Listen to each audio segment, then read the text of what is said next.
Hello, welcome to News 12 Now. My name is Robin Key. It is August 21st, and thank you for joining us today. Now we begin with breaking news. 2 fatal crashes on Highway 75 in Grayson County this morning. The latest was in Denison. Now, News 12's Taylor Brooks is live there now. Taylor, what do we know so far? Yes, I am standing here on Highway 75 going southbound towards exit 67, which is the gateway exit. Now, as of 10:30 a.m. this morning, there was a 6-car collision on the highway, and we have 1 confirmed fatality so far. Now, there are others being transported to the hospital. Just 1 other individual has possible injuries being transported to a local hospital, and police are asking for drivers southbound 75 in this area to stay away if possible, but if not, they are detouring all traffic to Polaris Drive. Now, that is all the information we know right now. We will keep you updated as more information is released. Back to you guys in the studio. All right, thank you very much, Taylor. Now, we actually have footage from our TMC tower cam, and that is going to allow us to see the crash that they are currently cleaning up. Now, our tower cam can be a little bit buggy, so I hope that you'll forgive us. But here we have the crash. As you can see, there is a ton of traffic that is being diverted at the moment, and then the crash that is being cleaned up. Now, this has been an ongoing story, but we do have a web article about it. So let's go through that article and just really kind of make sure that we cover our bases. Obviously, Taylor's at the scene. She has the most updated information. But just to provide a little bit of context, now, southbound lanes of US Highway 75 in Denison have been shut down, like Taylor said, after a major accident involving multiple vehicles Thursday morning. Now we know that that is 6 vehicles. Denison police are asking drivers to avoid the area, just like Taylor said. No official information regarding the cause of the crash or the status of the victims has been shared at this time. I'm sure that we'll get further updates about that later tonight. Now, here's the big thing. This is the 2nd fatal crash on US 75 so far today. That's right.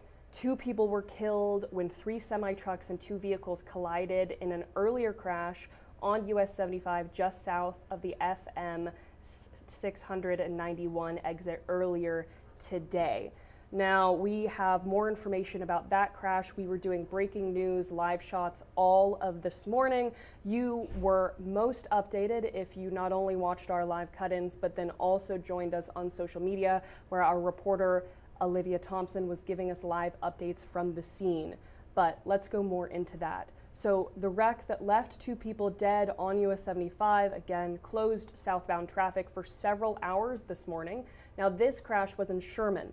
The one that we just spoke about was in Denison. This crash is in Sherman. Our News 12 Olivia Thompson was there as investigators examined the scene, also investigating several specialists in towing and recovery.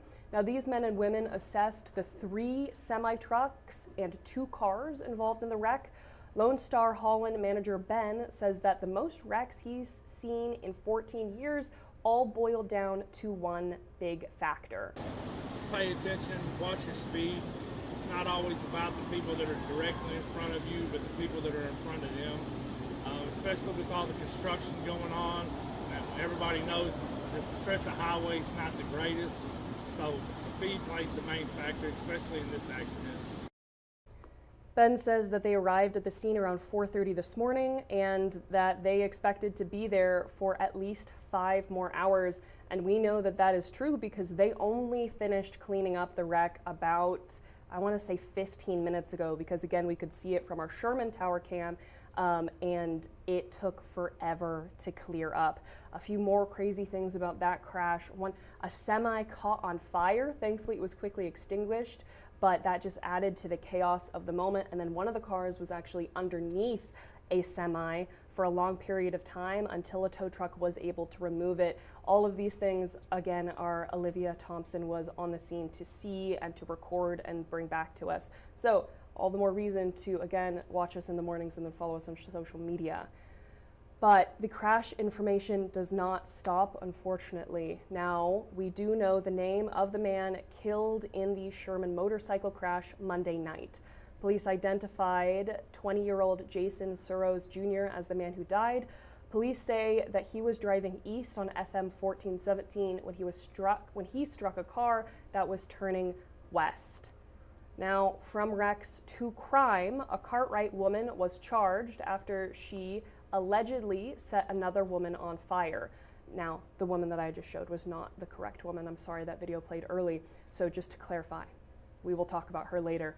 Now, this woman, she allegedly tried to set another woman on fire. Like I said, court documents state that 33-year-old Miranda Shepard threw lighter fluid on a woman and then tried to catch the fluid on fire, and of course, that woman with it. Charged with assault and battery with a dangerous weapon, online records show that Shepard has not yet been arrested. Coming back to this woman, she, from Carter County, is facing a list of charges over an alleged home invasion. Court documents state that 34-year-old Lacey Robertson kicked in the back door of a home on Tuesday and threatened to shoot the man inside. Now, she faces up to life in prison if she's convicted. Robinson was also charged this week with being a felon in possession of a firearm. Okay, now we're going to be moving into Texoma business news. This is still very important, so of course keep paying attention. A well-known store is going to be closing its doors in Durant. Yes, that's right. After 50 years, Smart Shopper will be closing. Owner Lawana Walker turned 83 this month, and after taking a fall at her store, she decided it was best to close this chapter. But her daughter's business will continue. A few years ago, Mom encouraged me to move out and find my own path, and I bought a building downtown called Designs by Christina. We have a little flower shop, and we love it, and a lot of my customers have followed me there. So we do fresh and silk flowers there. Smart Shopper will be running closing out specials on everything in the store until they shut their doors for good. Then every year, the Texas Education Agency grades schools and districts on a scale from A to F, a little bit of a taste of their own medicine. Now, A to C is considered acceptable, but anything below that is not. Now, here in Texoma, Munster, Lindsay, and Era topped the list with A's. So congratulations to all those schools. Van Alstyne, Whitesboro, and Gunter scored B's, and then Sherman, Denison, and Bonham all got C's. Yes, and then Ector and Gainesville scored D's. To further deep dive into individual school scores and STAR test results, please visit our website, KXII.com. Now, the U.S. Secretary of Agriculture, Brooke Rollins, has announced an immediate halt to taxpayer dollars being used to build solar farms and wind projects in the U.S. Now, the idea is to preserve agricultural lands. One local farmer says he fully agrees with the decision. Well, maybe not fully. And I kind of agree with not allowing some of these solar panels to be put on agricultural land. Put it in the desert or put it up in the mountains or somewhere where it's non-productive land for agricultural purposes. When people have tried to reduce green energy in the past, the Solar Energy Industries Association says that there are many risks to limiting or controlling solar panel installation, including a decrease in grid reliability. So we will be following that for you as this goes on. Now, the Sherman Police Department is opening its doors to the public with its Citizen Police Academy beginning next month. Registered participants will go through an 8-week program offering a closer look into law enforcement operations, and they'll get hands-on experience within the department.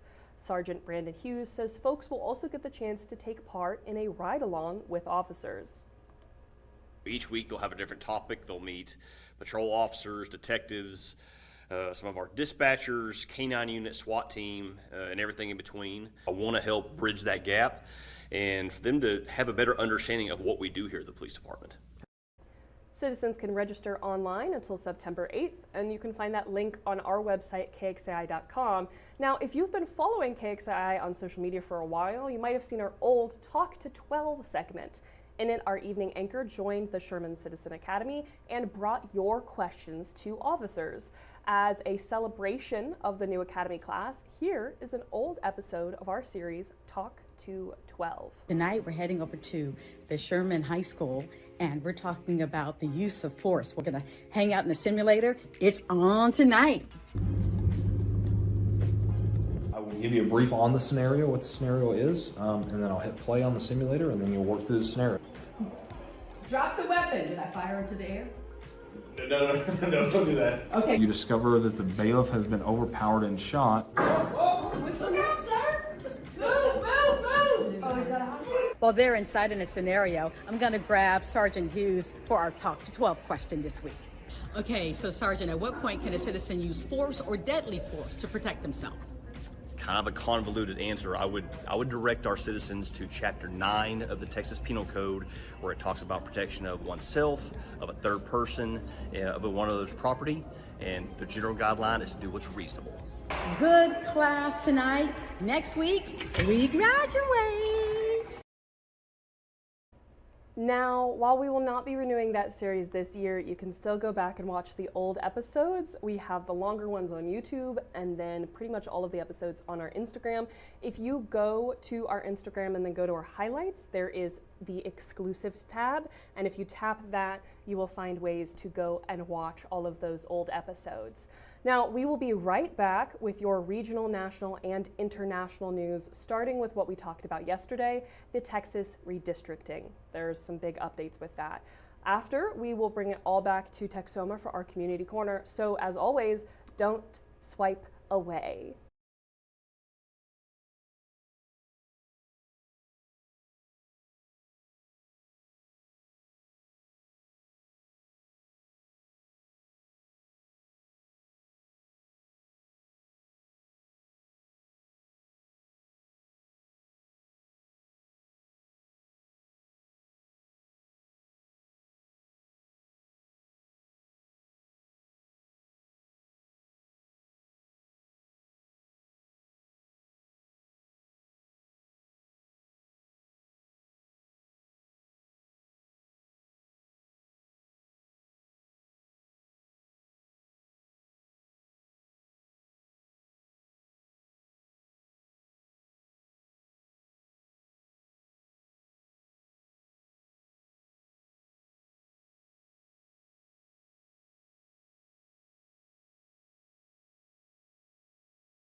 Welcome back to News 12 Now. It is time to get into some of our regional news. At the state capitol, the Texas House has approved the proposed redistricting map on a vote of 88 to 52.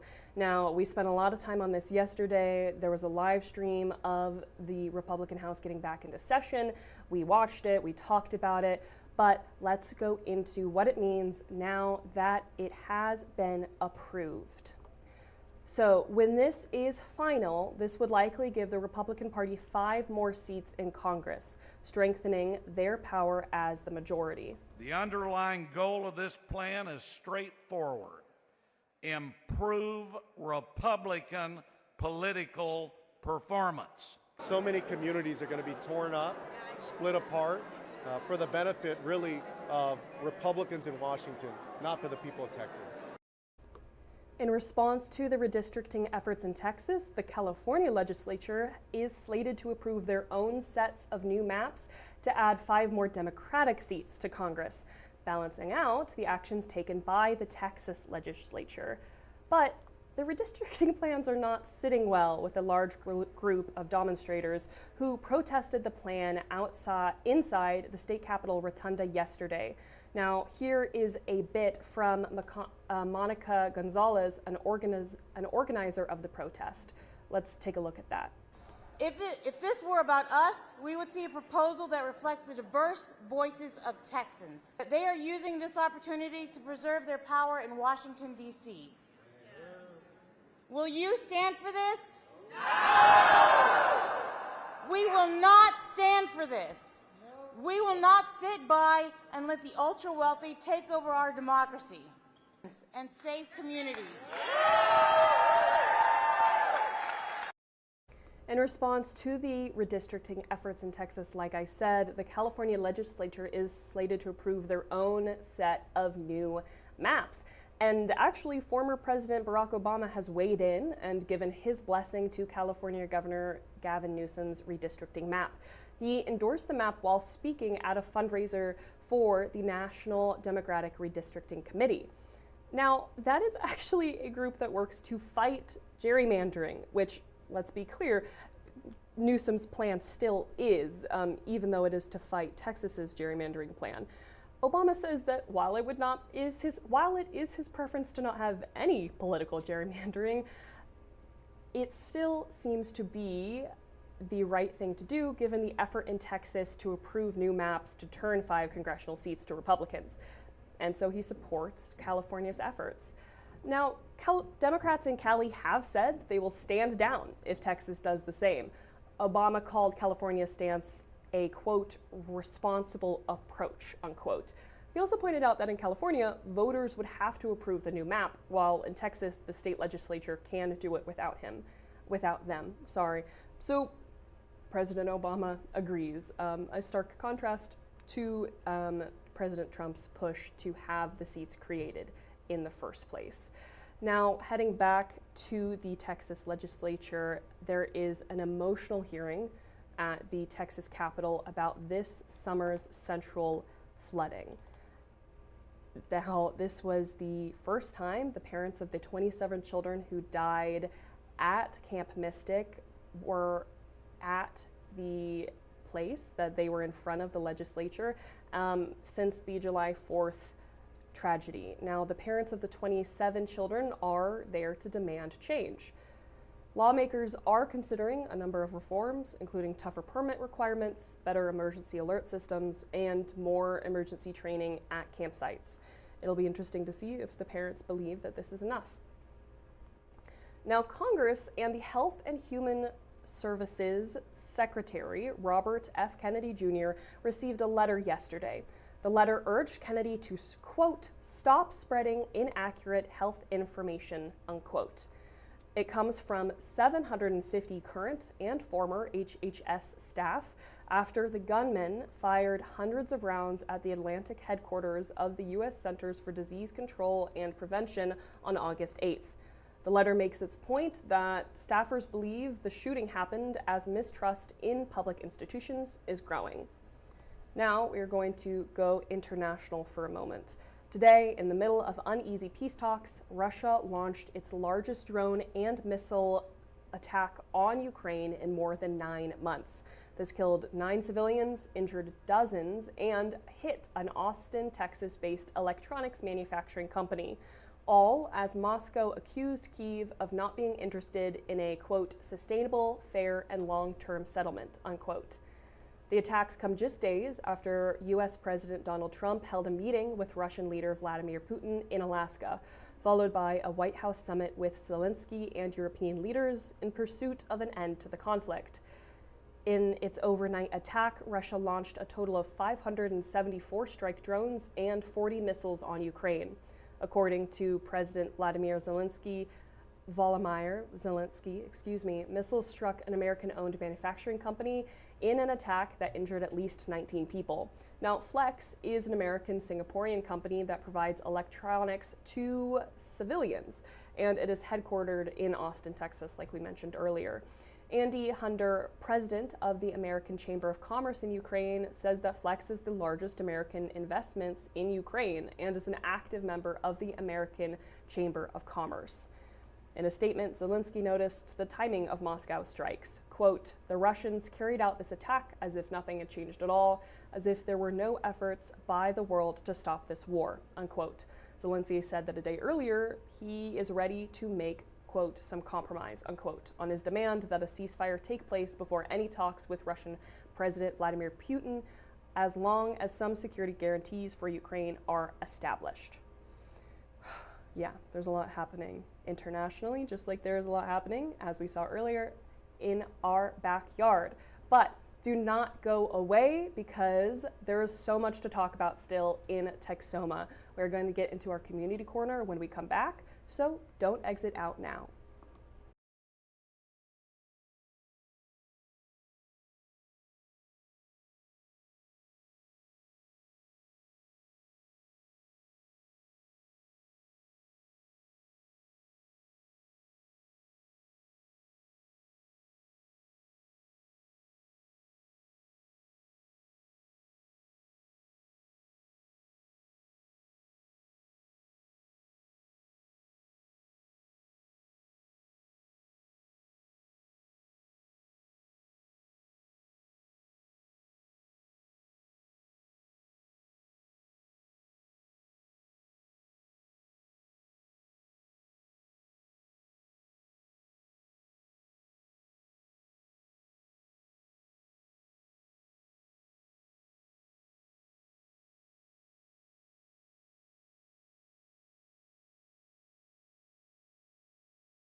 Welcome back to News 12 now, and here we are finally at our community corner. Now we're going to go around all the information that is happening in Texoma that you need to know about to be a good neighbor. But first, we're going to start with a fun fact. How about this nugget? Students at Texas A&M are learning that they won't need to take a road trip to satisfy their cravings.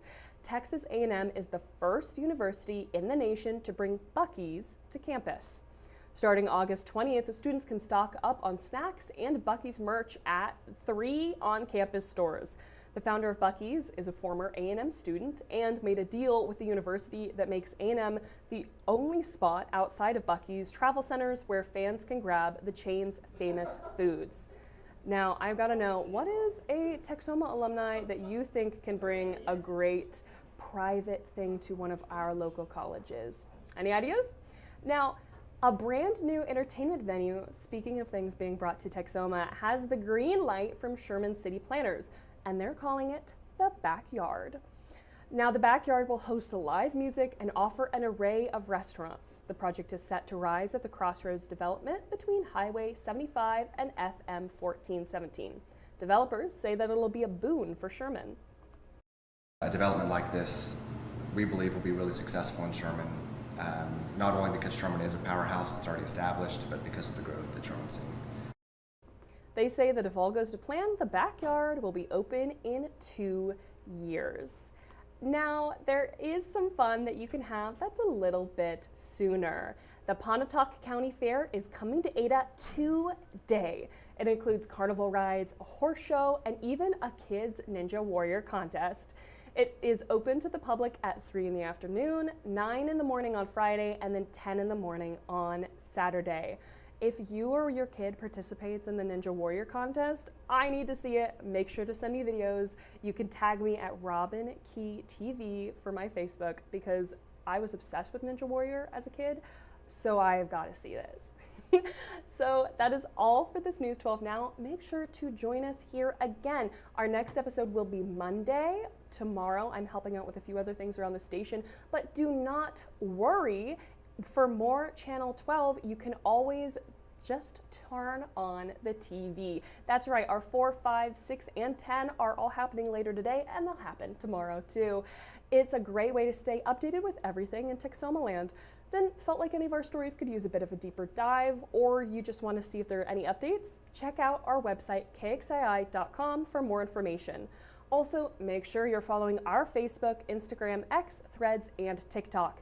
There you'll find exclusive content, constant updates, and our past stories. So until next week, I'll see you later, Texoma.